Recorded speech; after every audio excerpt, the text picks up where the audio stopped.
Jan, the floor is yours. Great to see so many sponsors here supporting this Serbian PPP event. Thank you.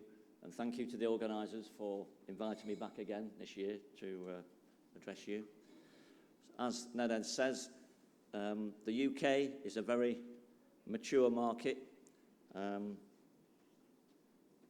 Been going for over 25 years, and it's been mainly used to build social infrastructure, schools, hospitals, prisons, high-profile bridges and roads.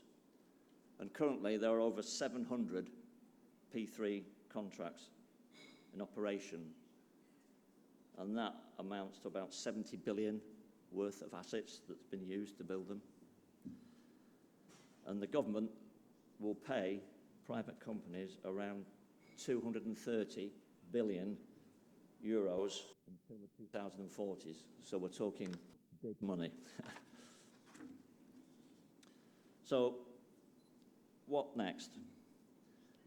There were signs of distress in the PPPs in the UK. They used a standardised model, which was created around about early 2000s.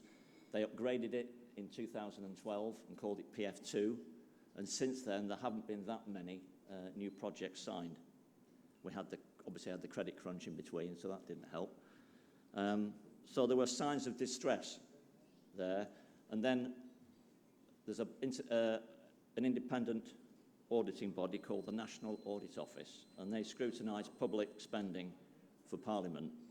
And they issued a report in January 2018, and it was quite critical, actually. They said after 25 years, there was still no data on benefits to show that the P3 model provides value for money. There was no evidence of any public sector comparators, yet the UK Treasury keeps asserting that P3 does deliver value for money. So now the UK Treasury has been asked to publish its work on collecting data, which it started to do, and set out what they will do to evaluate value for money on projects that are currently in operation. Alarmingly, some investors have made large returns, which suggest overpaying for transferring risks of projects, which is one of the stated benefits of P3.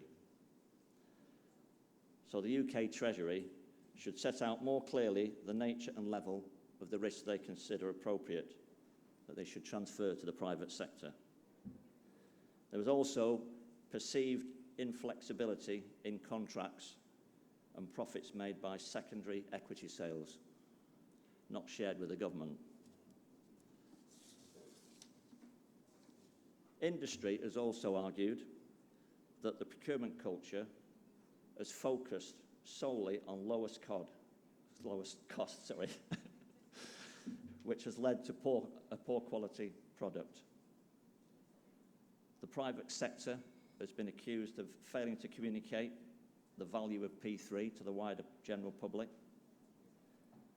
And surprisingly, in October last year, the UK government decided that it would not use P3 on any new infrastructure projects unless it delivers value for money.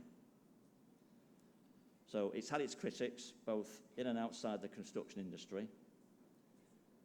But the abolition may not be a surprise, because last year also one of the largest contractors in the UK, Chorlton, went into receivership, which threw a lot of P3 deals, schools, hospitals, roads into mayhem, because clearly there's going to be a problem then in restructuring and finding people to pick up the debt.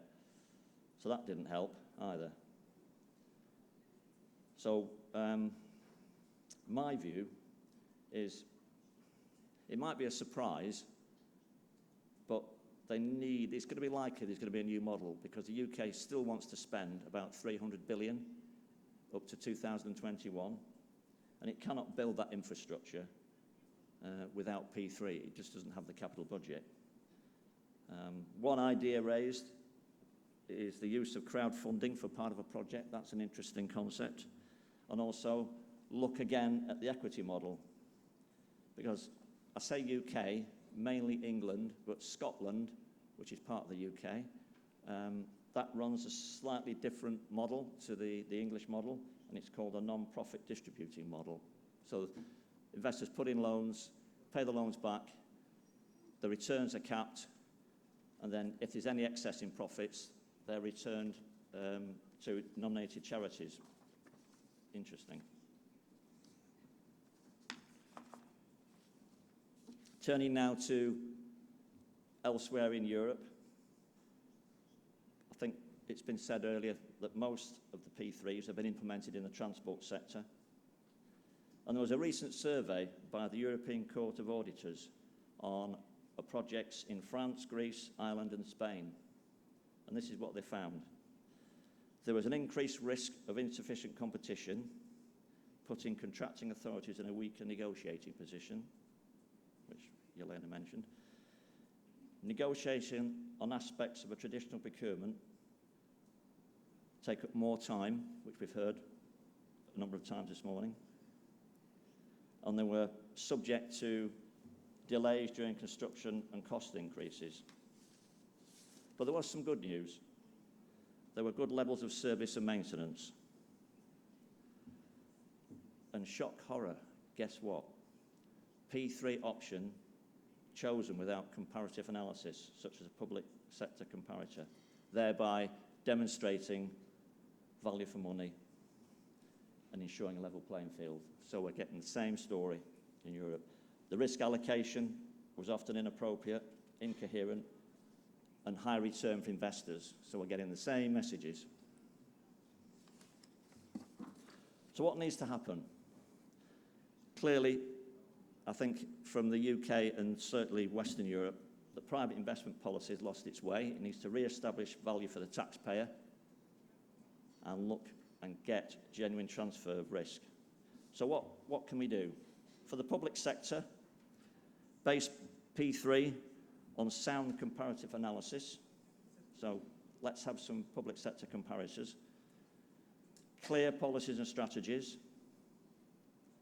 Create a procurement environment that encourages the private sector into the market. Bidders, this could be contentious, should be selected on quality and price and not have a race to the cheapest price.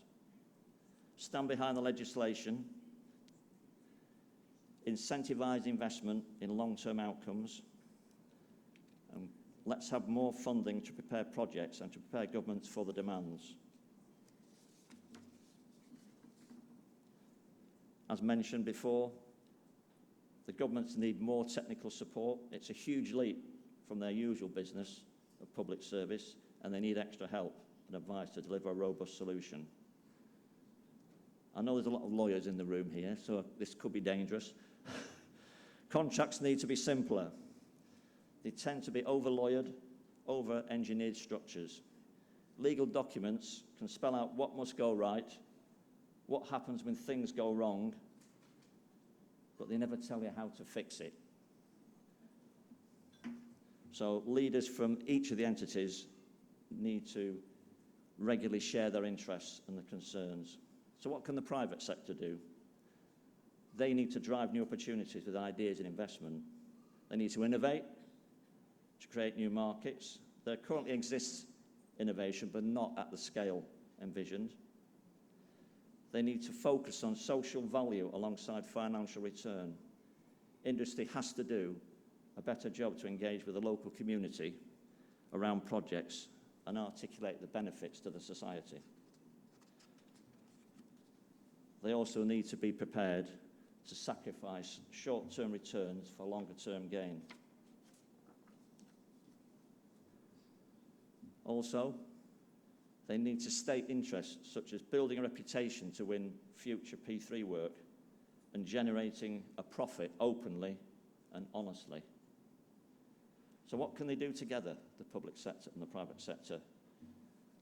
Provide more time to get things right, make projects true partnerships, and build in mechanisms to share problems and concerns. Admit failures when they occur and move quickly to correct them. Commit to achieve each other's goals and reduce focus on contract terms, as this often makes partners act more like adversaries than allies. And I'll finish off with an interesting comment I found from a PPP practitioner who said, "Success can be defined as a situation where the project is completed on time and on budget, and with all the participants being happy survivors of the experience." Thank you. Thank you. Savjetovano nam je da se uputimo bez prilike za pitanje u ovoj sesiji na ručak, pošto smo malo probili termin, tako da pauza za ručak